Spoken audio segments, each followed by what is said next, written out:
And we're still breaking the story we brought to you earlier on that the former president of Nigeria, Muhammadu Buhari, GCFR, died earlier on today. And we also have a breaking news story that he died earlier on in a London clinic. And this report comes from the former spokesperson of the president, Garba Shehu, indicating that the former president died in a London clinic. And we have our correspondent Femi Akonde standing by to give us more on this heartbreaking story. Femi, we understand from what we've been getting earlier on from the former spokesman Garba Shehu that the president was recovering. What seems to have gone wrong? What do you know about this shocking news that has shattered many as we speak at the moment?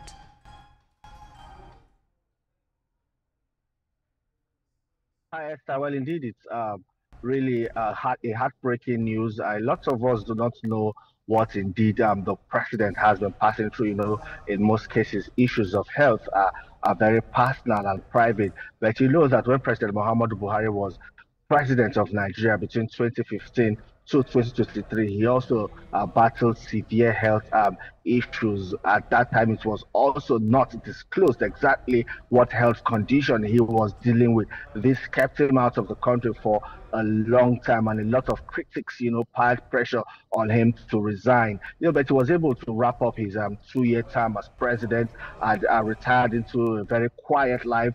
From Daura, he moved back to Kaduna State, and even when he fell sick again and was moved to London, where we later heard that he was recuperating. A lot of people did not know because of the quiet life President Muhammadu Buhari chose after retirement, after leaving office as president. But when people started to hear and ask questions, Garba Shehu had to, his spokesman when he was president, had to then come out to say, indeed, President Muhammad Buhari is recuperating, and they asked for, a private time. Everyone should respect his privacy and allow him attend to his health issues. There are also reports in the media, even though that was not confirmed by the vice president's spokesman, that President Bola Tinubu at some point at around 3rd of June deployed vice president, or 3rd of July, I should say, deployed Vice President Kashim Shettima to London to see President Muhammadu Buhari and find out how he's doing, find out about his health. We also hear from that particular report we read on Sahara Reporters, though it cannot be independently verified, that President Bola Tinubu also spoke with President Muhammadu Buhari on phone. But it also goes to show the relationship that exists between these two men. And President Bola Tinubu was always looking out for his predecessor in office because they have a long-standing relationship. We are yet to get an official response from President Bola Tinubu as President and Commander-in-Chief of the Armed Forces reacting to President Muhammadu Buhari's death, because this news just became public at about 1 hour, less than 1 hour ago. But we know that President Bola Tinubu would have been briefed, would have received briefings, and would have also spoken to some close family members of President Muhammadu Buhari. So we hear he died in the London hospital. We do not have details now about plans for funeral, because as a Muslim, everyone is expecting that he will be buried according to Islamic rites, but there are no plans yet. We are expecting the coming minutes and hours, a lot will begin to unfold, and a lot of more information will then be made public. Esther. Yeah, indeed. While we wait for the rites of burial passing of the former president and the former leader, what are you hearing in terms of reactions? I can see a lot of reactions has been trailing the social media since the news broke about less than an hour ago. What have you been getting? Although you are yet to get news from the presidency, what can you tell us? Well, a lot of people are already talking about it. Former President Muhammadu Buhari was born in 1947, December 17th, 1947. Died at the age of 82. He would have been 83 December this year. He died at the age of 82. He was first military president in between 1983 and 1985 before that administration or that military regime was ousted by President Ibrahim Babangida. But he also contested to become Nigeria's civilian president, democratically elected president, about three times before he eventually won at the polls in 2015, with the support of President Bola Tinubu, with that merger of the Action Congress of Nigeria and other opposition parties coalescing and forming the All Progressives Congress as we have it today. That was a very significant victory for President Muhammadu Buhari and the All Progressives Congress. And we already, of course, it's getting to election season.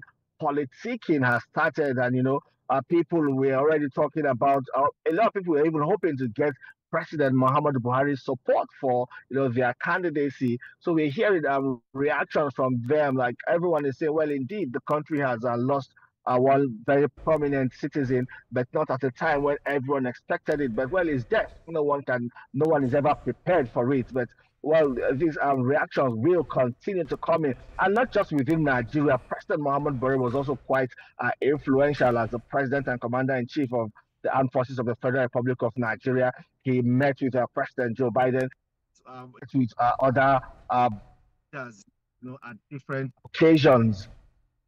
And we expect to start getting reactions from these world leaders reacting to President Muhammad Buhari's then commiserating with Nigeria on the death of the former president, immediate past president. Nigerians are also talking about it, talking about his life and times, his achievements, his legacies, and of course some of his missteps as president and commander-in-chief.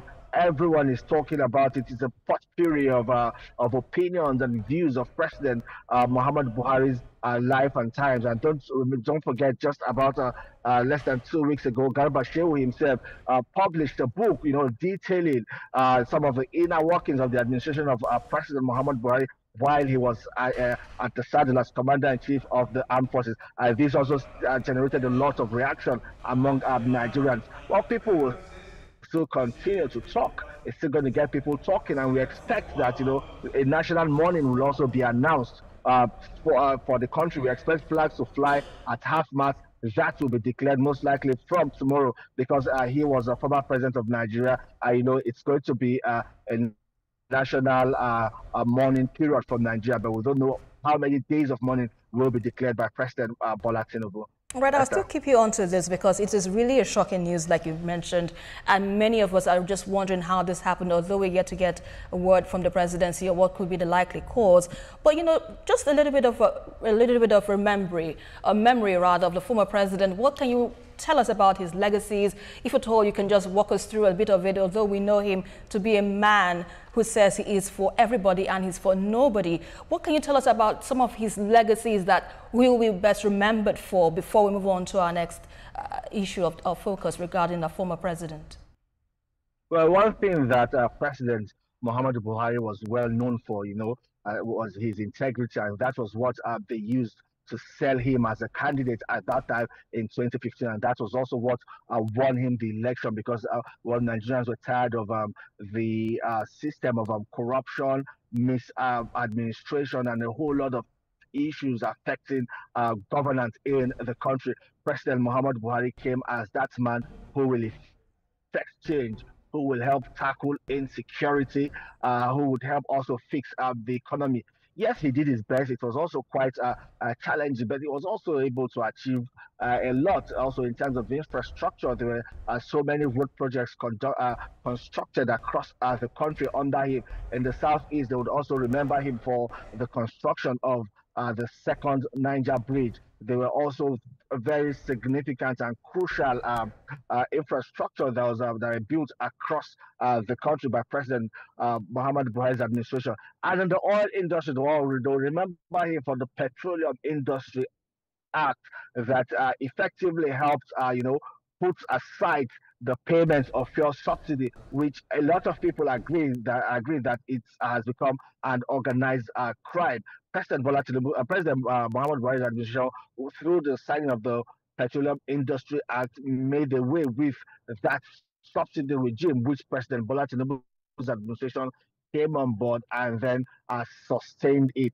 Even in the health sector, his achievements are quite clear there. There are so many turnaround of the country's tertiary hospitals across the country, including the primary health care center. He was also the president when Nigeria, when there was the global pandemic, the COVID-19 pandemic. It was quite interesting to see how, he was also able to galvanize resources as the incident commander of the country, galvanize resources and everyone together to just help Nigeria flatten the curve of transmission. It was a very difficult moment for Nigeria. The economy went into recession about 2 times under President Muhammadu Buhari's administration. But eventually he was able to pull resources together, put some policies in place that helped the country gradually come out of the doldrums and back on its feet. He was in charge at a very challenging time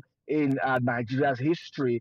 In Nigeria's history, and he'll be remembered for so many things. And some people would say, well, they have their reservations about his legacies and achievements, but some other people would also be bold enough to give him kudos for the best he could do and he could achieve while he was president. Esther.